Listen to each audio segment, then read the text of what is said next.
Hello, happy Tuesday. It is the 6th of January, 2026. Oh my gosh, like, can you believe it's January already? This is the first live of the new year. And yeah, I feel like my camera's doing something weird. I don't know. It was been doing this for the last week or so, and I need to maybe get a new camera. But that's okay. That is okay. Let me know if you can hear me, because I just never know. You know what I mean? I just never know. It can be like talking away to myself, and I have done it. Been sitting here talking away to myself with my mic turned off. How's my mic today? I don't know. Is that good? How's my mic? Hello, Sapper. Hello, Poseidon Siren. Hello, Munchie. Yay. Who else is here? Not perfect. Hello, hello. Yeah, I opened the live just a minute early. Because I could see people sitting there.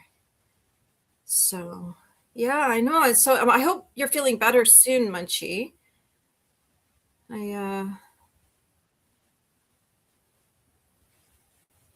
There we go. That feels better. I had to get a new browser. Like I was on Edge. I like Edge. I don't know. I'm a Microsoft girl. And I had to put Chrome because things were not working. And so this was yesterday. So I know Maria and Sapper got to witness me going, oh my God. So yeah, I was, but what happens when you get a new browser is you have to reset up everything. So I'm that person who has 400 tabs open. So I had to get everything kind of transferred over, logged into things. I have to remember my passwords for things. Yeah, good times. And then, get everything. So even like with StreamYard today, when I went to set it up, I'm like, oh yeah, I forgot to do that. So I had to get it all set up and everything redone. So if it looks a little different than normal, I think this is normally pink for me, isn't it? I don't know. I'm not looking at anything else, Supper, but thank you. I'm not like into all this technology, so I don't, you know what I mean? I'm like, I've got Chrome now. I'm going to stick with this till I die or something. I don't know. We'll see. But I appreciate that. Thank you. I know you were talking about that yesterday, and I'm just like, I can't. I like to have things that everybody uses, because then it's easy to get help when I need it. Like, it's really interesting. In my town, I used to do tech support at a repair cafe at one of the churches, and the number of these little old ladies who would come in with their iPhones and ask for help. And I'm like, I don't use Apple products. Like, I can help you with some stuff, but in terms of the actual technicalities of an iPhone, I don't know anything.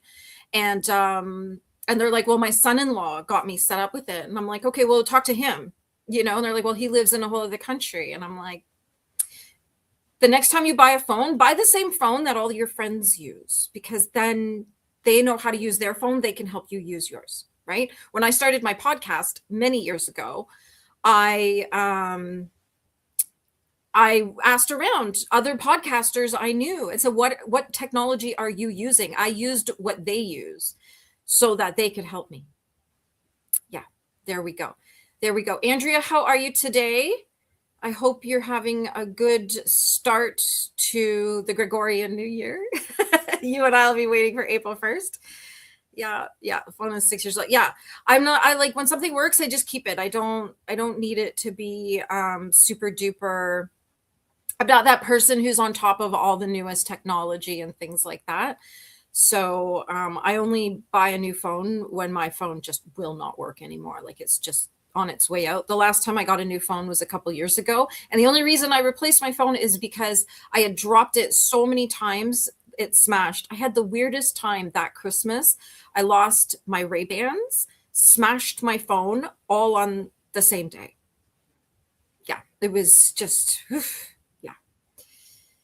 Yeah, so Munchie's saying that her family uses all the same, right? So like whatever they use, that's what you should use so that they can help you when you don't know how to do something. So I've got all these little old ladies in my town with iPhones and they have no idea how to use them, but none of them know each other because I'm like, what do your friends use? Do your friends use iPhones? And they're like, no, they use Samsungs. And I'm like, then you should have a Samsung, because that's the thing when you have to turn to your community for help with something, and your community can be all kinds of things, and community is just a word for people, that you need to have, they need to be able to help you. So there we go. That's my little TED talk on phones today.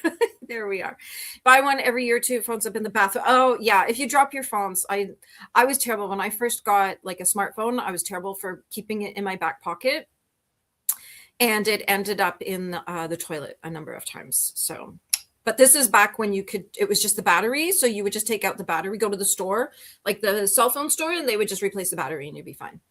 But now you don't open your phone. So yeah. Yeah. Yeah. I've always had Samsung smartphones, and yeah, they last for years. Yeah. Android, everything in my life is Android except for my iPods. That is, and there was something else I had that is Apple, and I can't remember what it is. I don't remember, but everything else is Android. Blue Yukon, hello. Did you get all that snow? We're like, I don't know. I think this may be another winter where the snow is higher than me, or well, higher than me, taller than me, higher than me some days, but yeah. And then we've got an ice storm or freezing rain or something coming tonight, and I have to go out to a meeting. I have to go to a Legion meeting. And if I don't go to this one, well, people are going to start complaining to me. So, but yeah, Blue Yukon, I think you said you're like on the other side of Toronto. So I'm just wondering if you got the big storm that we got out here as well. Well, iPod. Oh, wow. Mine are like the little like nano touch. Yeah, I'm going to grab one and show you.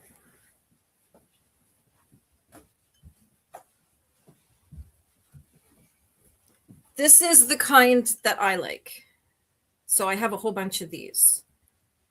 I like those because it's tactile and I can feel the buttons. So when I'm driving, I don't have to look at it. I can just feel it and not be having to look down at the screen. Clifford, hello, welcome. Do you live in the 905, Clifford? Do you live in the 905? I live in 905. Freezing rain. Oh, so you're getting the rain now. So just for everybody watching, Mississauga is on the other side of Toronto from me, and we tend to get our weather starts. It moves east. So if it's freezing rain in Mississauga, probably within 1 to 2 hours, I'm going to have freezing rain where I am. So yeah, I always look and see what's going on in Mississauga. What's the weather there? There we go. Yeah. Yes, I will be careful. Thank you. I do have 4x4. Almost everybody in this town has 4x4 because it's a very hilly place. We're out in the countryside. There's rivers, there's farms. Like I literally have to drive out into the countryside tonight to get to another town where I'm the chaplain for the Legion and the Veteran Services officer out there. So it's I kind of have to go to this meeting. Yeah. Yes. Welcome, Clifford. Thanks for jumping in and hanging out with us. Have a look online. You might be surprised. Surprised at what? I don't know what part we were talking about when you said that. There we are. Clifford. What do we have here? Oh, we've got angels. Oh, are you here for the angel talk? Yeah, we're gonna get. Oh, you're in Atlanta. Nice. I drove through there once. Took a long time. Your traffic is wild. Yes, please hit the like button. Please hit the like button and subscribe if you haven't already, please. And if there's anybody here with a channel, yeah, like mods, our mods are Poseidon, Siren, and Grumpy Sapper. So they'll drop your links and make sure that everybody gets some love out here. And drop your own links too. Sorry, I didn't have time to set up my Nightbot today. Yeah. My dog actually came from Texas, And he sometimes, when it's raining, he's like, yeah, I'll hold it. I'll hold it. But it's interesting. He doesn't mind the snow so much. So yeah.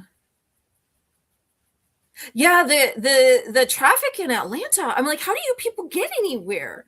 Like, what time in the day do you need to start driving to get to somewhere? Like that, I could not. And this is like, I was in Atlanta like 20 odd years ago. And I couldn't believe it. I could not believe how long it took. Although Toronto's no better. It's Toronto. There's a great saying. Toronto's an hour from Toronto, and it's yeah, it takes forever to get anywhere. I actually used to be able to drive from where I live into right downtown Toronto, parked in an hour and 15 minutes. Now it takes close to 3 hours. It's awful. It's awful. Yes, please, Sapper, drop yours and Maria's Blue Yukon and Clifford. If you've got channels, please let Sapper and Maria know. That's Poseidon Siren know, so that they can get your links into the rotation, so that everybody can subscribe to you as well. I don't know if there's anyone else here right now. If you're watching, lurking in the shadows, my son, I could just hear my son behind me. Shh, shh, shh. My son is like, I just need my piano book. Be really, really careful, okay, please? Yeah. Be really careful. He's driving to his piano lessons, so we didn't know. But later, yeah, the cities are all so bad right now. They're so bad right now. You can, I'm on Facebook if you want to hang out with me there as well. All right, we're going to dive in. There we go. The Cozy Winter Starter Kit is, it's a free ebook. I'm going to drop the link right now so you can grab it. Where am I here? Paste. There we go. Okay, this is a free ebook.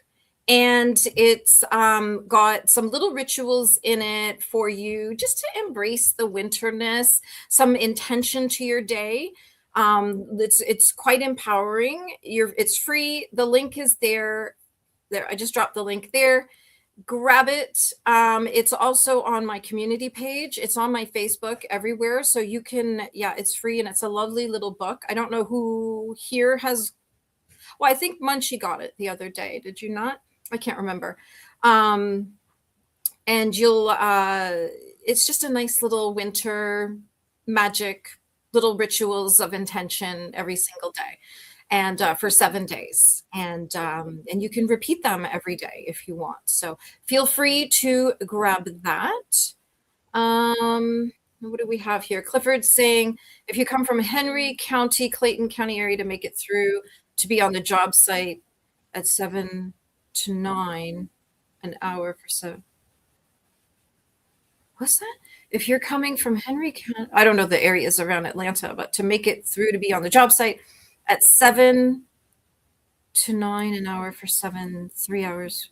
Oh, I see. I see.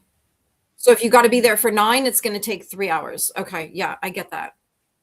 Yes, I do that kind of timing too, where it's like, if I leave at 4 in the morning, I'll get there in 2 hours. If I leave at 6 in the morning, it will take me 3 or 4 hours. So yeah.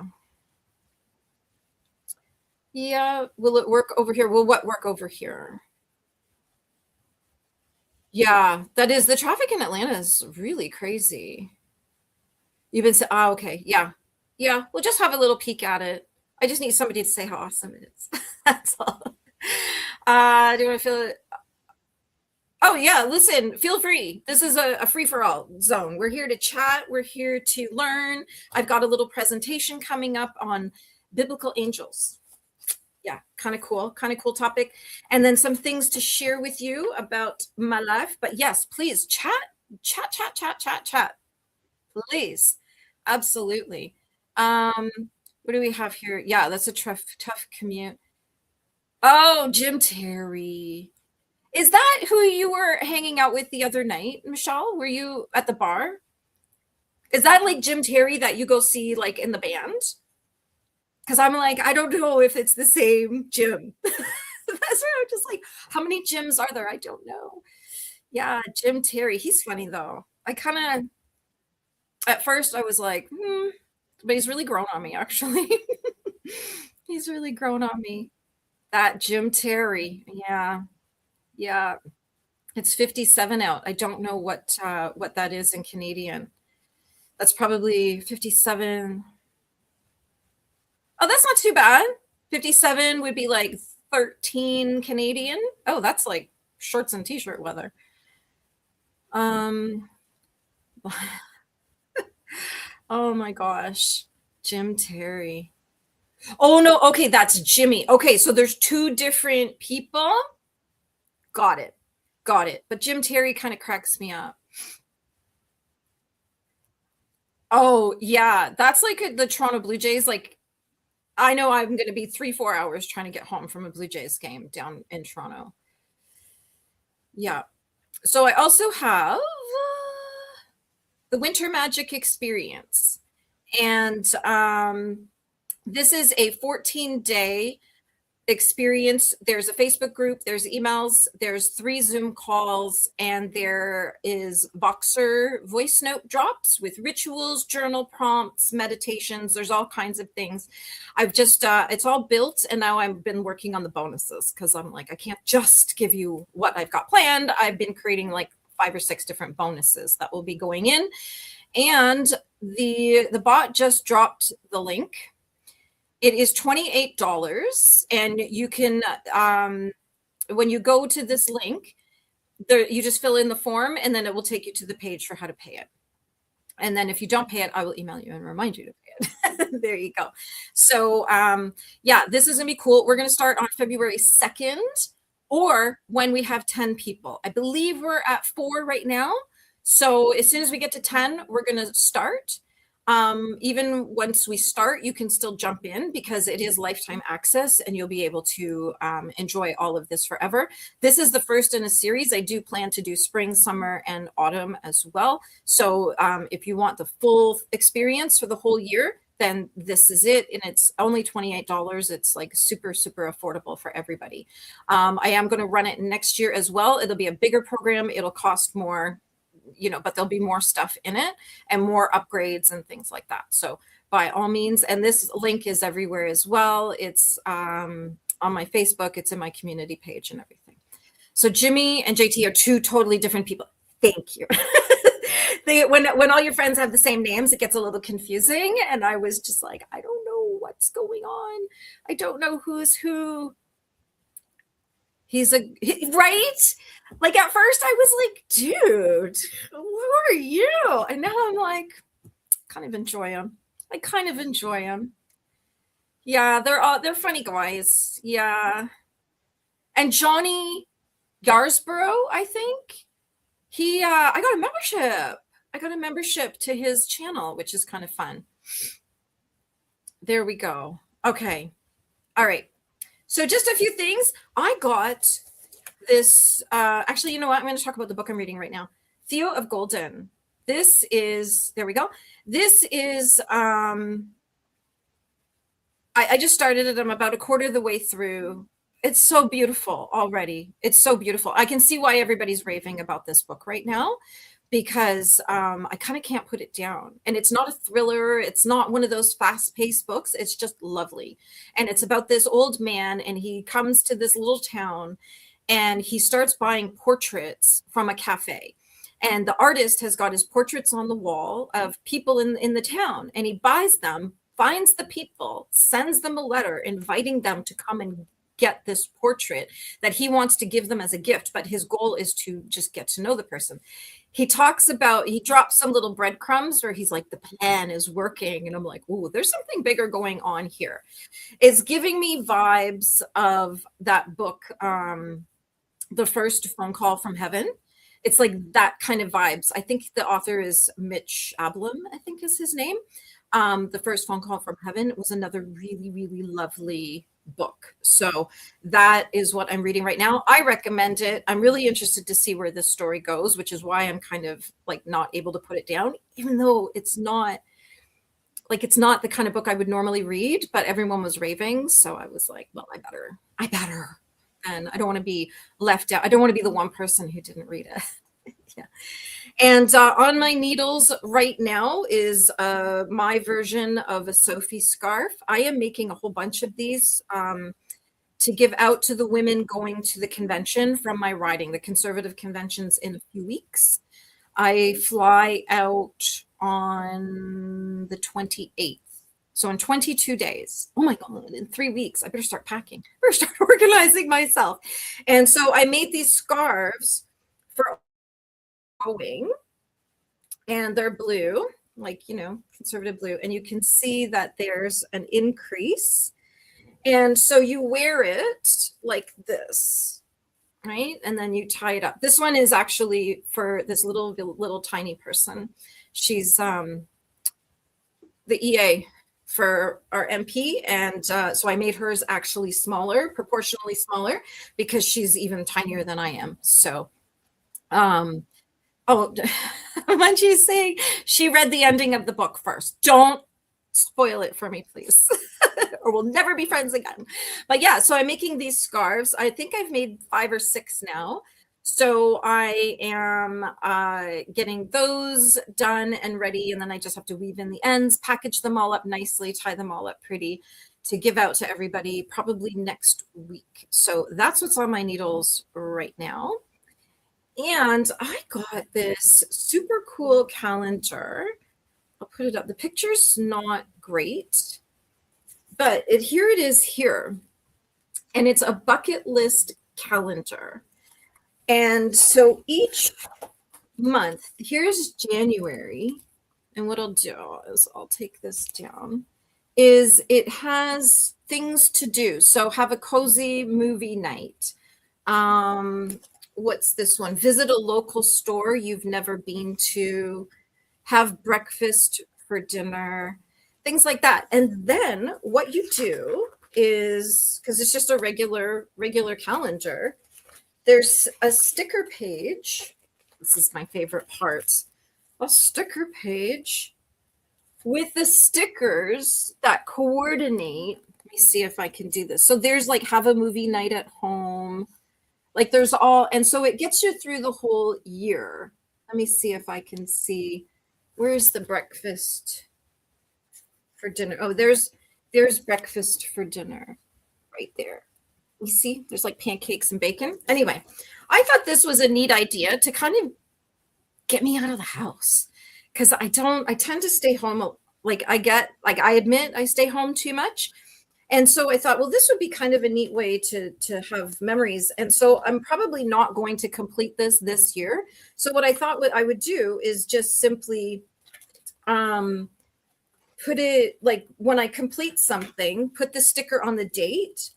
And so say for January, if we do like have breakfast for dinner, see, look, it's like a little, there we go.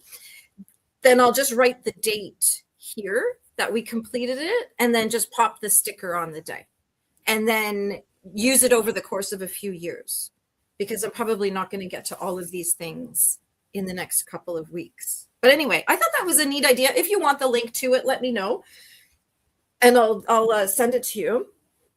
And because I just bought it on Amazon, and it wasn't expensive at all. It was like, I don't know, $20 or something. So yeah, that is what's going to keep me busy for the next little while. So now I have to kind of create missions to get out and do things, because a lot of the stuff for like the spring and the summer and autumn are they're like outside stuff, like go to a town you've never been to, go watch the flowers bloom, things like that. So yeah. And then I've been making little bags. This is like just my keep myself busy projects right now, actually. How cute is that fabric? This came from Dollar Tree, this fabric, by the way. So I was just making little bags because I want to take knitting on the plane with me when I fly to Calgary. And so instead of taking my big knitting bag, I'm going to take little soft cotton bags, little small ones for all my little bits and pieces, so that it's a little easier for traveling. And I've already picked out my projects for while I'm gone, so I don't have to take 500 different things. Anyway, that's my life update. I hope you all had a very happy New Year celebration. I got to see fireworks from all over the world. People were sending me little videos, and It was so nice to see all these celebrations around the world while, it was like afternoon for me and I was seeing things on the other side. It was just so nice. And I love that people post, like they stand on our roof and they post videos of fireworks. I love it. Love it, love it, love it. Please do more of that. Yeah, that fabric's cute. Well, that was from Dollar Tree, which is like a dollar store here. Like we have Dollarama and Dollar Tree. And so they sell fabric in Dollar Tree. They didn't used to in Canada. It used to be just an American thing. And then a couple years ago, they started bringing the fabrics in. So yeah. And I want to go see what Valentine's fabric they have. There we go. Yeah. All right. So Michelle actually brought up the topic of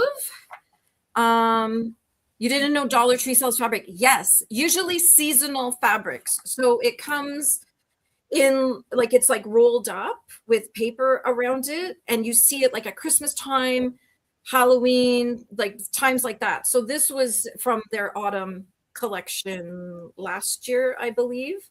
But look at the cute little foxes. Aren't they cute? And then they have Christmas ones, and you find it like in that decor section, the themed seasonal decor section. That's where I found it. So let's get on with our, God, I've just jammered on for 25 minutes. There's no like long story short with me, okay? I'm always like short story long. So this is an image of that I found of a biblical angel. And so I've got my presentation ready to go. And so the question on the table is, why do biblical angels, what do they really look like? This is a description. This is based on a description. And why do modern angels not look anything like the biblical angels, like the way they were described? So it was really interesting when Michelle mentioned this, and it was one of those things that was so deep in the back of my brain. Like I needed a lantern to find it at the far corners of my brain. And I was like, oh yeah, like I knew this, but it was just deep in the vault. And so I was like, that's right. Like the angels that we imagine, that's not what was written in the Bible. And I actually know somebody in my town who put a biblical angel on the top of their Christmas tree. They made it and they put it on top of the tree. Yeah. Yeah. So I'm going to start talking, and I'm not going to look at the comments because I'm so easily distracted by the comments. So when most people hear the word angel, a very specific image comes into their mind. Like even my angel's guide to surviving the holidays was this blonde angel dressed for Christmas, right? People think of a glowing human figure, soft robes, flowing hair, gentle wings, and a peaceful smile. And maybe even a cherub on a Christmas card, maybe a guardian angel watching over someone. And oftentimes we're thinking of a serene, beautiful being floating just above the clouds. But here's the twist. That image is entirely wrong compared to what we know from the Bible. And when you read the actual biblical texts, angels are not soft. They are not delicate, and they're not even comforting. Like they're not like people, when they see an angel in the Bible, they're not like, oh, thank goodness you're here. Right. And most people in the Bible, when an angel appears, this is terror. Like you'd be scared of this too. Right. And that's why angels almost always begin their appearance with the same phrase, do not be afraid. They know this is scary to human beings. They know this. And it's not because they're polite, but it's because they know that people are actually freaking out and melting down over what they're seeing in front of them. And so, today we're going to have a look at what they look like, which is this, and how we got to this modern version. And this is not Hallmark angels. This is like celestial beings. And angels are not human. They are not deceased people. They are not upgraded souls. Angels are a completely different class of beings, an order of beings. And in the Hebrew scripture, angels are called malachim, I believe. If anybody uh, knows Hebrew, please correct me, but that's the best I'm going to be able to do today. And it literally means messengers. Their role is not companionship, it is function. And angels exist to deliver divine messages, carry out cosmic tasks, guard thresholds, and maintain order between realms. They're not designed for comfort, they are designed for impact. You will not forget that you met an angel. Absolutely. Right? It's a little trippy. This is like, this is why I don't really want to do too much psilocybin or DMT or anything like that, because I think this is what I'm going to meet and I'm going to be a mess, right? So there are some angels that look almost human, and this is where we kind of get into that uncanny valley territory. And in Genesis, angels visit Abraham and later Lot. They walk, they eat, they converse, but there's something off, the uncanny valley. The people around them sense immediately that these are not ordinary people. And even when I was writing it down, there is an uncanny quality. It's familiar, like you know what I mean? Like it looks like a duck, it smells like a duck, it sounds like a duck, but there's something unsettling about it. And they are often described as radiant, otherworldly, and possessing authority beyond human presence. And they pass as human only briefly, but then things will escalate. And that's when people start to figure it out. If you've ever encountered somebody that you're like, okay, like on the surface, this feels normal, but there's something off, that's when things will escalate, right? Because now fear comes in and distrust comes in and things like that. So those angels that kind of look human, that only lasts for so long before people start freaking out. So cherubim, the not chubby babies. And they are not baby angels. They're not toddlers with wings. They're not cute. Biblical cherubim are terrifying. In Ezekiel's vision, cherubim are described as having 4 faces, a human, a lion, an ox, and an eagle, 4 wings. It's okay, Dilly. Straight legs ending in hooves, and bodies covered in eyes. Eyes everywhere, not metaphorically, but literally. And they move without turning. They move like lightning, and they accompany divine thrones. Cherubim are guardians of sacred space. They stand at the entrance of Eden with flaming swords. They protect the boundary between the human and the divine, and nothing about them says comfort. Everything about them says do not cross. So there's another kind of angel. And Sapper. Yeah, yep. I know what you mean. So then we have seraphim, which is living fire, and they appear in the book of Isaiah. And the word seraph means burning one. And these beings are not winged humans. They are a living flame. And Isaiah describes them as having 6 wings, 2 covering their faces, 2 covering their feet, and 2 that are used to fly. So why cover their faces? Because they cannot look directly, even they cannot look directly at the divine presence. They sing continuously, not songs of comfort, but proclamations that shake reality. Holy, holy, holy is the Lord of hosts. Their voices are so powerful that they cause thresholds to tremble. One seraph takes a burning coal and touches Isaiah's mouth, not gently, but painfully, to purify him. And these are not gentle guardians, they are cosmic forces. There's all kinds of angels. This is what I found most interesting, is when I started to do a little deep dive on it, I was like, wow, these are, yes, Munchie. Yeah, that's where all this came from, was like looking up the descriptions of them. Yeah, Clifford, you're not wrong. You never know who you're entertaining. Mm-hmm. Mm-hmm. Absolutely. So we have Ophanim with the wheels within wheels. And now we reach the angels that really unsettle people, the Ophanim. They appear in Ezekiel's vision of the divine chariot. They are described as wheels within wheels, covered entirely in eyes, moving in any direction without turning, and accompanied by thunder and fire.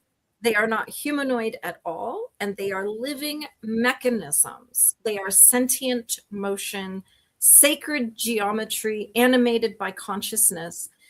And that doesn't really sound like an angel as much as it sounds like cosmic horror. And yeah, I think that's the whole point. I think that's the whole point of it. They don't speak, they don't comfort, they exist to move the divine presence through reality. And this is where angels stop resembling beings and start resembling forces. And so we have, why do angels always say, do not be afraid? Because they are witnessing fire that thinks. Like when you see this, there's fire that thinks, there's geometry that watches you, multi-faced beings that defy biology, and reality behaving incorrectly. Yeah. Like that's no wonder they're scary, right? They're not meant to blend in, they are meant to interrupt.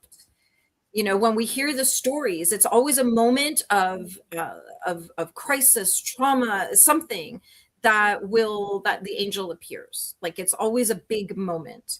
And they appear at moments like births. Like these are moments of transitions, births, deaths, covenants, judgments, endings, and beginnings. And their presence signals that something bigger than human life is happening. And so where did the modern angel come from? There's the wheels of fire, right? Like, how did we get from that to blonde people with wings and blue eyes? And, the answer is simply art, philosophy, and comfort. There's the Greek influence, and that was when Christianity was spreading through the Greek world. Angels were filtered through Greek ideas and ideals of beauty. And divine beings became symmetrical, human, and aesthetically pleasing. Renaissance art, we've got artists like Raphael and Michelangelo. They painted angels as beautiful humans because it was visibly relatable. It aligned with humanism, and it was easier to emotionally digest a pretty looking person with wings and a halo and glowing. In the Victorian ages, in the Victorian age, the Victorian sentimentality had our angels becoming associated with children, death, grief, and comfort. The Victorian age is a really, really interesting one. And this is where we get guardian angels, cherubs, and all of that really soft emotional imagery. And by this point, angels were no longer seen as cosmic beings. They were literally emotional symbols. And so what did they represent beyond their appearance? We're not meant to understand them. I think we all kind of get that. They can represent forces of order, consciousness beyond time, interfaces between dimensions, and personification of divine laws, which I think is quite interesting. And they might look strange because reality itself is strange when you view it beyond the human level. And the biblical writers didn't have the language that we have now for quantum physics or multidimensional theory. So they use symbols. And when that kind of makes sense, right? When you think, well, if it's all seeing, then it's going to have like all kinds of eyes, right? And the eyes would mean awareness, the wheels mean motion, fire means energy, the wings mean transcendence. And angels are not humans with wings. They are ideas that have been given form. And modern culture really loves soft angels because we want comfort, but biblical angels exist to remind us that the universe is vast, reality is layered, Humanity is not the center of everything, and sometimes intelligence moves through existence, and they're not here to make us feel safe. They exist to remind us that we're standing on the edge of something absolutely enormous, and that would be why their first words are "Don't be afraid." Because it's a pretty scary thing. Pretty scary thing. And fear is the actual correct reaction to them. Okay, but it's not meant to be your final reaction. It's not meant to be. You're meant to be moved by them, be inspired, be activated by them. So that's what I learned about the biblical angels. So thank you to Melty for bringing that topic up. We had a few weeks ago, we had a whole bunch of different topics come up. This was one of them. And I was like, yeah, let's deep dive on this. Let's deep dive. So thank you for bringing that topic to us. And I learned a lot because it's not, I knew about it, but I hadn't really thought about it or researched it or anything else. So yeah, it was a very interesting topic. And what do we have here? Clifford is saying, raised Southern Baptist, learn Catholic, have the Quran that I read every once in a while. And people, I don't understand why people fight a religion. Yeah, it's amazing that like everybody's reading the same book, but we're all arguing about it. Like I don't understand. Like the Quran, the Old Testament, and the Torah. Like if y'all are praying to the same God, why are we arguing about it? Do you know what I mean? That's true. Yeah. Yeah. If there's more than two eyes, you'll know. You'll know. Hi, Aspie. How are you? How are you? How is New York today? Clifford, same Southern Baptist with a touch of Buddhist. Yeah. But the interesting thing about Buddhism is it's not mutually exclusive from anything. I know many, many religious people who also practice Buddhism, and a Presbyterian minister who used to be in my town. He obviously had a church and ran the church, and he was also a practicing Buddhist. And he said to me that Buddhism made him a better Presbyterian. And I was like, that makes a lot of sense. It really makes a lot of sense. Yeah. Let's see here. Well, that comes from the form of human artistic heritage. Yeah. Yeah. The artists back in the day, way, way back. I actually did study art theory and color theory and all of that stuff in college. The first time I went to college, been a few times. Obviously I like learning. So yeah, we learned a lot about that. Like the mystics and the majestics really tried to capture that big religious energy. I do love a good walk through an art gallery to see the progression, like to see what was going on at the time that influenced the artists, and then how did the artists influence the time, like what was going on at the time. Yeah, it is really, really cool. I'm going to ask my friend who has the biblical angel tree topper if she has a photo that she can send me, and then I'll post the photo. I didn't have time today. And we had a pretty big death in our community this week. A guy, he was only, I think he'd be 62 this year, dropped dead the other night. And yeah, a lot of this woman who had the biblical angel on her tree, she was good friends with this guy, so she was like calling me like, ooh. And it's interesting because everybody's like, what a huge loss, and he worked really hard for the town, absolutely, but he was such an a-hole to me that I'm like it's sad, but I'm not going to be crying about it. So it's like it's hard because all these people are like, I'm so sad, you must be so sad. And I'm like, no, I'm sad for his wife. Yeah.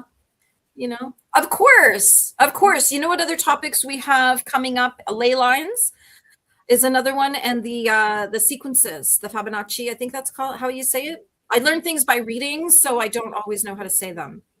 The Fibonacci sequences, which is super cool. I actually they were talking about that. I went to this thing, the art gallery in the Royal Ontario Museum in Toronto. They do these series sometimes where it's like Friday nights and it's open late, and it's like a lot of young people, and they have bars on every floor, food on every floor. There's it's got a disco vibe, so the lights are low, the music's playing, the lights are going, and then they have the docents all over the place in the museum teaching stuff. And so I remember the one time I went, and this woman was holding a nautilus shell, and she was explaining the sacred geometry, and I was like, this is so my jam. So my jam. This was a long time ago, but we're going to talk about that as well. So that's what that's what's coming up for the rest of the month here. Isn't it about human species voting for the? Oh, I don't know what. Oh, sometimes I feel like I walked into the middle of a conversation. Do we think they're angels? Angels are different from aliens. Like everybody wants angels to be human, but they're not. They're angels. Like your angels, your ancestors, your spirit guides, they're all different things. And then aliens are a whole other thing. I may do a members only chat on my theories of aliens. I may only do that. I mean, we'll see. We may make it members only. Yeah, we'll see. Because it's a pretty far out set of thoughts that I have. And yeah, we'll make it members only. We'll do that one day. And I'll schedule it so that you all have lots of time to plan for it. Yeah, Satan was an angel. Yeah. Yeah, he's a fallen angel. Maybe we'll do a talk on that one day. Maybe we'll do a talk on that. Yeah, Munchie's prepared. She sees something with 45 wings and 100 eyes. They told me not to be afraid. Yeah. Well, thank you. Thanks for listening, because I thought it was really interesting too. Yeah. Oh, my bot's my bot's just going on fire. There's the winter magic experience. Yeah, let's see here. Satan. Oh, yep. Yeah, it's not too cold here. I have not been to the Met Museum. I've only been to New York once, like New York City once, in the last like 20 years. And so we did a lot of stuff outside, as opposed to going into museums. We did all the touristy things, and we were only there for a couple of days, so I had to kind of pick and choose. But next time. But yeah, we have the art gallery here, the Royal Ontario Museum in Toronto, and it's a lot of I think museums are museums, unless there's a special exhibit, which I sometimes like to go to. The Royal Ontario Museum had a number, maybe about 10 years ago, an exhibit on the volcano. What's the name of the volcano? Oh my gosh.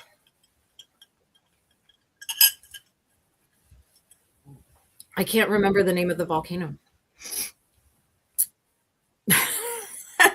Anyway, but it was sort of an exhibit on that. It was really, really sad. There was another one on this whale, this big humpback whale, I think. It was like, yeah. And sometimes it's like so deep, it's so raw that it's like some of these things are really sad. These exhibits at the museums and stuff. They do the special exhibits.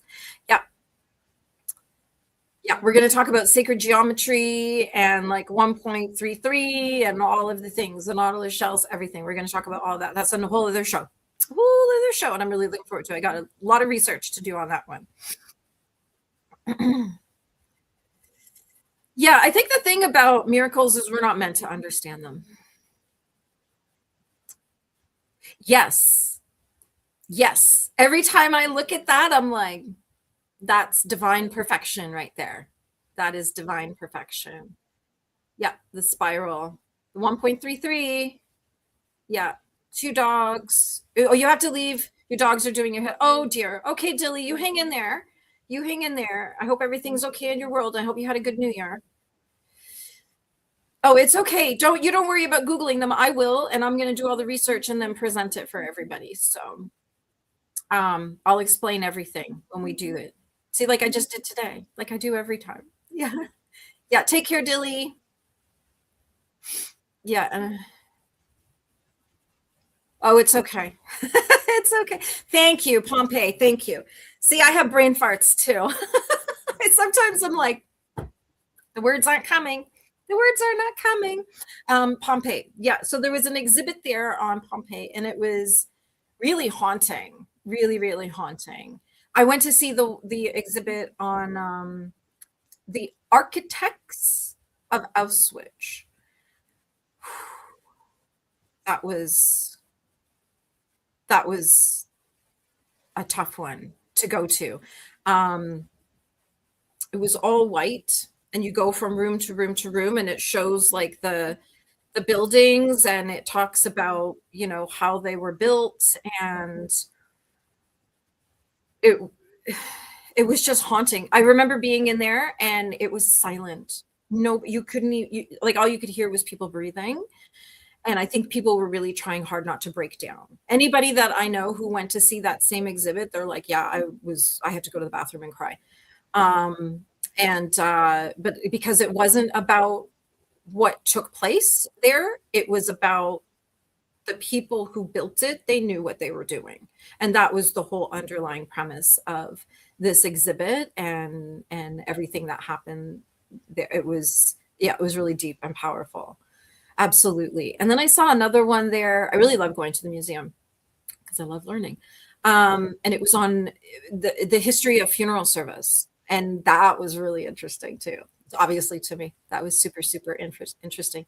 Yes, Clifford, you don't need to apologize. If anything is untoward, anything that my mods feel is not cool, they'll deal with it. So don't worry. As long as you're here, as long as we still see you, everything's fine. Everything's fine. So don't worry. No need to apologize. Yeah. Oh gosh, no. Please don't be sorry. No need to be sorry. Yeah, me too. Like this is like a super cool, like I love that people are enjoying these topics and these conversations because I just think they're a lot of fun to research and learn about and then share. Yeah. Somebody's trying to log in. Oh my. Well, it's not me. I'm kind of busy. Not me. Yeah, the spiral in the shell. Yeah. Yeah. That is sacred geometry right there. It's all very, very beautiful when you really, and this is why I like when people tell me, and like I don't like I'm not sitting in judgment, but when people tell me they believe in nothing, I'm just always like to exist in the world and not notice the miracles and not even have any, like I just think, wow, how do you avoid the magic of it all, I guess. That I don't know. I've met a couple people over my life who are like, yeah, yeah, yeah. And I'm like, but the perfection of a daisy, that's not, there's no impact. They're like, yeah, just a daisy, just a flower. I'm like, wow. To be so unencumbered, I think is quite interesting. Yeah. Let's see. Where's Munchie here? Yeah, Munchie, I know you're not going to be Googling anything. There we go. Yeah, there's something. Oh, there's something. What? There's what? Right? Like it's like everybody kind of has their words. You know, because that's the thing. I have people say, "Well, I don't believe in the Bible," and I'm like, "Well, you don't believe it exists? Like what?" You know what I mean? It's a book. We all have one. Like, what? You know what I mean? So it's an interesting word. The word believe. Um, I'm going to start thinking more about how I use that word now that you've said that. Yes, it does. It's all there. It's all there. There's something out there. Yeah. Yeah. The universe does have all the answers. That's why I'd spend so much of my time deep in energy work and with spirit and things like that. And even, when I do a service, like if I'm doing a Remembrance Day service or Decoration Day or any kind of Legion service, anything where I'm not beholden to the people paying me to be there. Like a wedding, generally do what the couple wants. But I will often, when we're in prayer, pray to God, source, spirit, the universe, the light, whatever it is. Like I'll make a little list and be like, okay, we've covered everybody. Because oftentimes, like I live near reserves, so we often have Native people on site and people of all different faiths. So I try to make it like, okay, we've brought in the Christianity, but we're also going to bring in other spiritualities when we're praying at the services that I do, because I just like to encompass everything. So yeah. Oh, Dilly, did I see Dilly's back? Yay. Oh dear. Oh, what's wrong with your dogs? Oh my gosh. Oh my gosh. Where did Yeah, experience the energy. That's a good one. Okay, let's all spend some time thinking about how we use the word believe. That's a good one. That's a good one. Yeah, it is a nice way to put it. Yeah, being in nature, that's why we say go touch some grass. Can't do it right now because I'm under 3 feet of snow, but yeah, grounding energy, to hug a tree. Hug a tree from time to time. It helps a lot. Yeah, we are. We are so insignificant. Like if you start to think about it, it's like, wow, I have no problems. We are so insignificant. There we go. All right. So on the topic of angels, since we were talking about that today, I brought two books with me. One is Angel Numbers. Sorry, I should flip my, let me see if I can flip my camera. Oh, it says is this there? See, I don't like this angle. I don't know. I don't like this. All right. Angel Numbers. See, I can't even work with the camera this way. Angel Numbers and the 1111 Oracle. So I'm going to invite you to drop a number into the chat, and I'm going to look up the numbers for you, and we're going to give you a little message today from the angels. I love these books because every single time I've done it, the message the person receives, the people are like, that's exactly what I needed to hear today. So it's kind of interesting. So toss a number. This one goes to like 1,111, I believe. And this one goes 999. Okay. Let's see. Dilly's saying, still trying to work out what's wrong with the dog. But oh no. Oh, you poor little dog. I can't handle that. My dog was sick last summer. I almost died too. Yeah, it's a dog. It's your dog. Like it's a whole other relationship.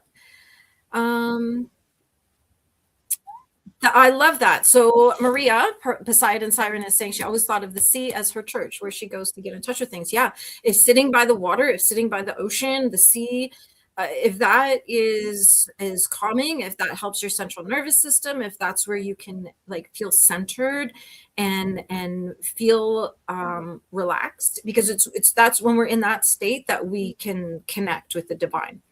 That's a great place for you. So Andrea has popped 444, and I'll look it up in both books just to compare the messages, just because we can. All right. You are surrounded by 100,000 angels. Miracles are happening before your eyes. It's a nice message. And this one, 444, angelic intervention is assured and all will be well. There we go. That's nice. Okay, Dilly. It only goes to 1111. It doesn't go at that high. So that's like the first number that doesn't exist in the book. So any other number but that, anything smaller than that. So Blue Yukon has asked for 555. Let me see here. All of your efforts are paying off. Abundance is yours to have, live, and experience. Open up your heart, arms, and mind to receive the blessings that are being offered to you now. That's a nice message. And now we'll look in the other book. I remain steady through any inner or outer turbulence needed to release and heal long-term issues. There we go. There we go. Yeah, like I hope your dog is okay. This is like very concerning. Very concerning. The numbers are for the Oracle books, the angel numbers and the Oracle books. So you pick a number smaller than 1,111, and I will read the message to you. There we go.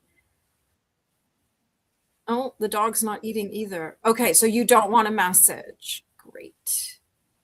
There we go. Munchie wants 333. Okie dokie. 333 for, oh, There we go. Munchie. You are connecting with a loving group of high-level spiritual guides who will help you fulfill your life path as you confidently tune into your heart and feel for their wisdom. Oh, that's a nice one. All of these messages are nice. 333, you are powerfully aligned with Jesus and other ascended masters at this time. You are at a crucial point on your journey where you can go beyond all previous setbacks. There you go. And Melty wants 171. You know, I used to live, my address used to be 171 when I was little. So that number just kind of took me back. 171. Your angels are reminding you about the power of your prayers. Know they can create miracles. And then what do we have in the other book? I accept my role as a healing channel and light bearer on this planet. Oh, that's a nice one. Yeah, right? Like sometimes the messages are just like, wow. Okay. Oh, so you're just being funny. I thought you were just being like, no, I don't want one. So I'll pick a number that doesn't exist in the books. Here we go. Yep. Angel bingo. Pick a number smaller than 1,111, and I'll read you an angel message. Yeah, you got a big job. You've got a big job. You have to accept your role as a healing channel and light bearer on this planet. So get on with it, Michelle. It's your turn. It is your turn, right? That was a big message for you. That was a big one. And I think that was, and I can't remember, what did it say in the other one? Your angels are reminding you about the power of your prayers. Know that they can create miracles. This is why I always say to, like, on my channel and to my clients, say it out loud. Ask for what you want. And the team, they'll start making things happen. They'll start working on the path for you. So yeah, say it out loud. Speak it out loud. You want number 4. Okay. For Poseidon Siren. Let your truth be your teacher. Trust in all that you feel and let your joy lead. That's nice. That's a good one. Go pursue the joy. Pursue the joy. Yeah, I think that is, yeah. And your other message is, I make practical choices that honor my inspired intentions. And that was for Maria. I make practical choices that honor my inspired intentions. Fun. Yeah, you do. This could be your year where you just really expand on that energetic level. Yeah. I think so. I think so. Lord Jim Dandy's asked for 101 for Angel Bingo. That's what we're going to call it from now on. Angel Bingo. I like that. So God is within and is listening closely to all of your prayers and intentions. And I embrace the spirit of the divine child within my heart and allow myself to be playful, curious, and open to life. That's a good one. That is a good one, mostly when it's not a vodka night. There we go. Awesome sauce. Well, that was fun. Thank you, everybody, for hanging out with me. I'm gonna have to get off and get to this meeting, and if you, right, me too. We're gonna keep doing this. We're gonna do Angel Bingo every time from now on. Roman, y'all are gonna have to give back what you stole from me too. Oh, who's Roman? Oh, fun.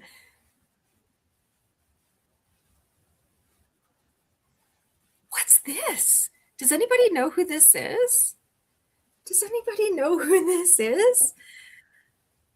I will be. Thank you. I got 4x4, full tank of gas. It's only like 20 minutes up the road. So I'm just going to leave early, take my time, and just take it easy on the roads. Fortunately, all the big roads are plowed by now. So I should be okay, but thank you. I'll message you when I'm safe and sound. What's this? I want to know what this is. Okay, first of all, I don't know what a Rico is. Fun. I love when we have interlopers. This is fun. It did go fast this time. Oh my gosh. I glanced at the clock and I was like, oh shoot, we've been an hour and you don't know, right? I don't know what a RICO is. What's a RICO charge? I don't know what that is. Romans lost. Well, he wandered in. We occasionally get an interloper. Rico, is that like Rico Suave? Is that like Rico Suave? I don't know what a Rico is. It's like when people come here and they start saying things, I'm like, I don't even know what you're talking about. Yeah, there we go. Oh, well, Rico, I hope you find where you belong because we're going to jump off here in just a moment. Thank you, everybody, for hanging out. Thanks to Michelle for prompting our topic today, the biblical angels. We are going to keep the angel books on the table here so that we can do angel bingo going forward because that was kind of fun. And thank you to my mods for keeping everything safe and clean in the chat. Thank you to everybody for, hold on, racketeering. I don't even know what racketeering is. Is that like embezzlement and things like that? Is that like mafia stuff? What's going on? I don't know what a Rico is. Rico Suave. Yeah. Hold on. It's the charges they went after Diddy for racketeering, influenced and corrupt organized. Oh, okay. I see. Oh, it's a letters of things. An acronym. Racketeering, corrupt organizations. Oh.